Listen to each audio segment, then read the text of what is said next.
Est-ce que ça t'est déjà arrivé, alors au cours d'une conversation ou par texto, te demander si tu devais utiliser N ou utiliser A? Exemple, il y a un de tes amis qui t'envoie un message, il te dit « Donde estás ?» Où est-ce que tu es? Et toi, tu veux dire « Eh bien, je suis à l'université, mais je vais à la plage. » Est-ce que tu vas dire « Estoy en la universidad ?» Ou est-ce que tu vas dire « Estoy a la universidad ?» Est-ce que tu vas dire voy a la playa? Voy a la playa? Ou est-ce que tu vas dire voy en la playa? La bonne réponse est évidemment de dire estoy en la universidad y voy a la playa. Si tu veux savoir pourquoi, eh bien je te l'explique dans cette vidéo. Je te rappelle que tu peux télécharger ton aide-mémoire qui sera en lien dans la description et qui va grandement t'aider à comprendre tout ce que l'on va voir aujourd'hui et à retenir évidemment tous les exemples. Une espèce de règle principale à connaître pour différencier la préposition a et n. Tu vas utiliser a quand il y a une idée de mouvement, c'est assez simple à comprendre. En revanche, tu vas utiliser la préposition n quand on est plutôt sur quelque chose de statique. Mouvement statique. Un exemple très simple, si je te demande de traduire « Je suis allé à Barcelone l'année dernière ». Donc comment tu vas me traduire cette phrase? Tu vas utiliser évidemment le verbe ir, qui veut dire aller, et tu vas sûrement l'utiliser au passé simple, parce que tu y es allé, c'est terminé.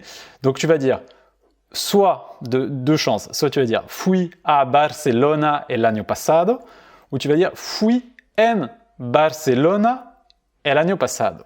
Je suis allé, il y a une idée de mouvement, donc tu vas dire évidemment fui a Barcelona el año pasado. Je suis allé à Barcelone l'année dernière. Autre exemple. Aujourd'hui, je suis à Barcelone. Je suis aujourd'hui. Pas de mouvement, je suis là, je suis à Barcelone. Tu vas utiliser le verbe estar, présent de l'indicatif, je suis. Donc tu vas dire soit hoy estoy a Barcelona, ou tu vas dire hoy estoy en Barcelona. Tout à l'heure, on a vu que la préposition en, c'est du statique. Donc je suis, tu vas donc dire hoy estoy en Barcelona. Je suis à Barcelone. Donc c'est une règle assez simple à comprendre et tu vas voir, ça va grandement t'aider pour ce qu'on va voir pour la suite. Donc nous parlions de mouvement, de direction. Eh bien il existe des verbes de mouvement comme le verbe ir qu'on vient juste de voir, fui a Barcelona, ir, aller. Mais il y a également llegar, arriver, venir, venir, subir, monter, volver, revenir, ou bajarse, descendre. Alors, évidemment, il y en a d'autres, j'ai fait une petite sélection et tu vas voir, je vais les utiliser dans des exemples pour que tu comprennes quand est-ce qu'on utilise la préposition a. Voy a Espagne, je vais en Espagne. Mouvement, je vais en Espagne, voy a. Llego a tu casa en 10 minutos. Je serai chez toi dans 10 minutes, j'arrive dans 10 minutes.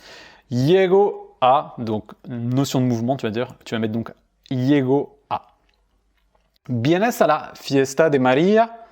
Est-ce que tu viens à la fête de Maria? Vienes a, verbe de mouvement. Subo a tu habitación.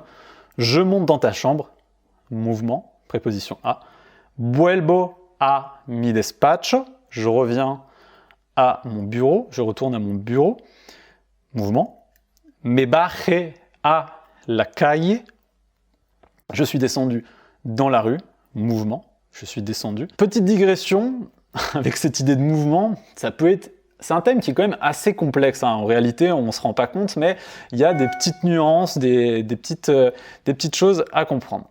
Si je dis, on va dire, s'il y a un mouvement à l'intérieur de quelque chose, eh bien, tu ne vas pas utiliser la préposition a, mais tu vas utiliser n.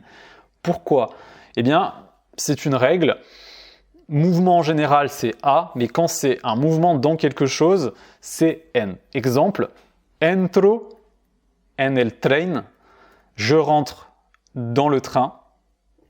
Subo al tren, je monte dans le train, mais là c'est le verbe subir, c'est monter, c'est un verbe de mouvement, donc tu auras a derrière. Par exemple, si tu dis me sumerjo en el agua, je m'immerge dans l'eau. Bon, c'est peut-être un peu bizarre de dire je m'immerge, donc on va dire me meto en el agua, je vais dans l'eau, je me mets dans l'eau. C'est pas un verbe de mouvement, c'est tu rentres dans l'eau. Il n'y a pas cette idée de vraiment d'aller d'un point à un point autre. On est vraiment sur quelque chose, c'est le mouvement, il va à l'intérieur, donc c'est en. Je ne sais pas si c'est clair, mais subo, je reprends l'exemple d'avant, subo al tren, je monte dans le train, et me meto en el agua, je vais dans l'eau, je rentre à l'intérieur de quelque chose, c'est donc la préposition en. Et si tu dis par contre salto al agua, je saute dans l'eau, là il y a une idée de mouvement, donc tu vas remettre la préposition a. Ah, petite difficulté supplémentaire.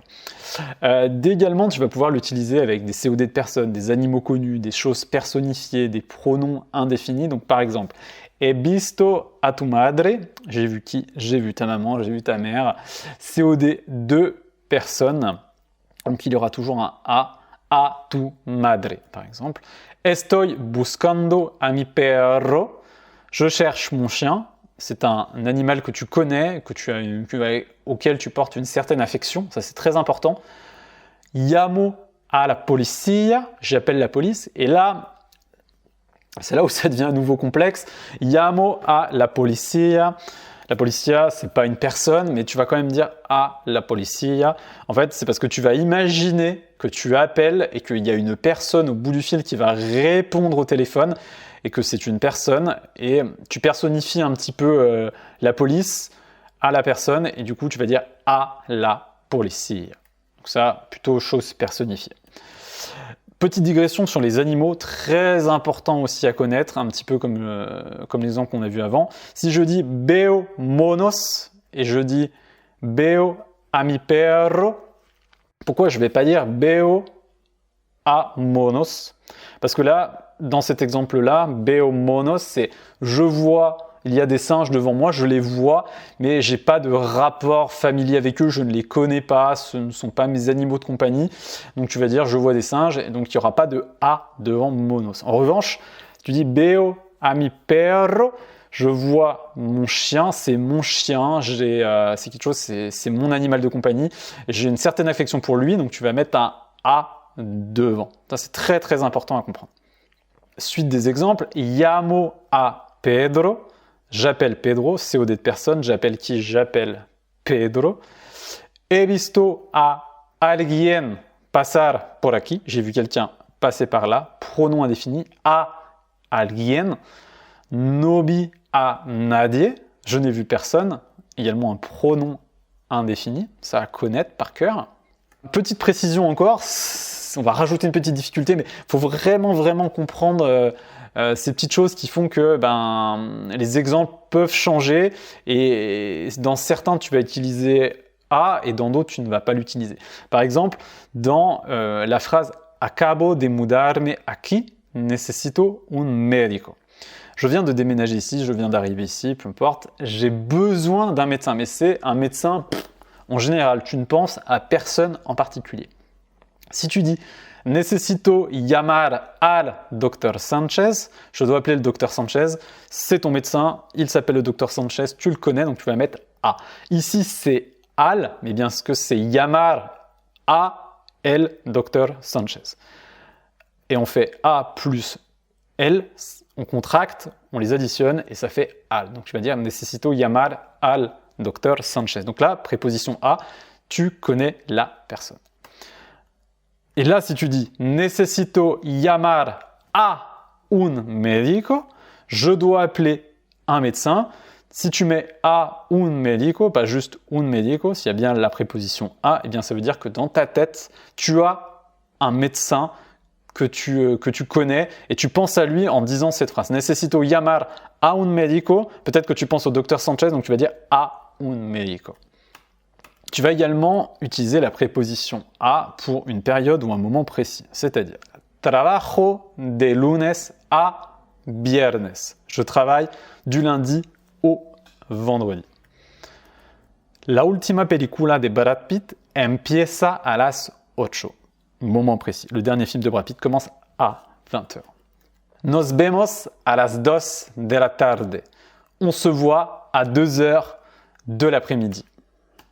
Également, tu peux l'utiliser une distance pour parler de distance, de localisation et de la façon dont une chose est faite. Donc, c'est-à-dire, el alquiler está a 500 metros de la playa. La location se trouve à 500 mètres de la plage. L'appartement se trouve à 500 mètres de la plage. Il y a cette idée de distance. El baño está a la derecha de la cocina. Les toilettes sont à droite de la cuisine. Está a la derecha. Localisation. Esta bolsa está hecha a mano. Ce sac est fabriqué à la main. Et là, rien à voir avec le mouvement, rien à voir avec toutes les règles que l'on a vues, ce sont des verbes qui ont un A, comme comenzar, comienzo a perder mi paciencia. Je commence à perdre patience. Verbe aprender, apprendre. Quiero aprender a tocar el piano. Je veux apprendre à jouer du piano. Decidirse, me decidí a comprar un coche nuevo. J'ai décidé d'acheter une nouvelle voiture. Et enfin, atreverse, no me atrevo a invitarla. Je n'ose pas l'inviter. Donc des verbes où il y a un... Alors évidemment, il y en a d'autres, c'est une petite sélection. Je ne peux pas t'en mettre un paquet, parce qu'après, voilà, ça va être vraiment trop compliqué. Voyons maintenant la préposition en. Eh bien, comment on l'utilise? Eh bien, c'est ce qu'on a vu juste avant. On l'utilise quand on parle de quelque chose de statique, quand on parle, par exemple, d'un objet qui est sur quelque chose, ou alors quand on parle d'un autre objet, par exemple, qui est dedans quelque chose. Alors, estoy en la cocina, je suis dans la cuisine, statique, je suis dans le lieu. El libro está en la mesa, il est sur la table, le livre est sur la table. Ou par exemple, el queso está en la nevera, le fromage est dans le frigo, il est à l'intérieur. Los niños están en el parque. Les enfants sont au parc. Pas d'idée de mouvement, ils sont au parc. Ils ne vont pas au parc, ils sont au parc. Donc, en el parque. On va pouvoir utiliser également en quand on veut parler du temps où l'on se trouve. Le mois, l'année, la saison, par exemple. Estuve en Francia en enero. J'étais en France en janvier. C'est pas je suis allé en France, c'est j'étais en France. Statique. Estamos en 2023. Nous sommes en 2023. Année. Estamos en verano. Nous sommes en été, c'est plutôt la saison. Nous pouvons également dire nos vemos en 2 semanas. Rendez-vous dans 2 semaines, on se voit dans 2 semaines. En 5 minutos tengo una cita. Dans 5 minutes, j'ai un rendez-vous dans 5 minutes. Mi hijo nació en 1992. Mon fils est né en 1992. Et enfin, les moyens de transport que l'on a déjà vu dans une ancienne vidéo. Voy en metro, voy en autobus, voy en avion, voy en auto, voy en moto. Quand tu parles de moyens de transport, tu vas utiliser en et non a, sauf à pied ou à caballo, à cheval ou à pied. Je vais à pied, voy a caballo. Okay? Si tu veux voir d'autres vidéos, eh bien n'hésite pas à aller voir ma dernière vidéo sur por y para.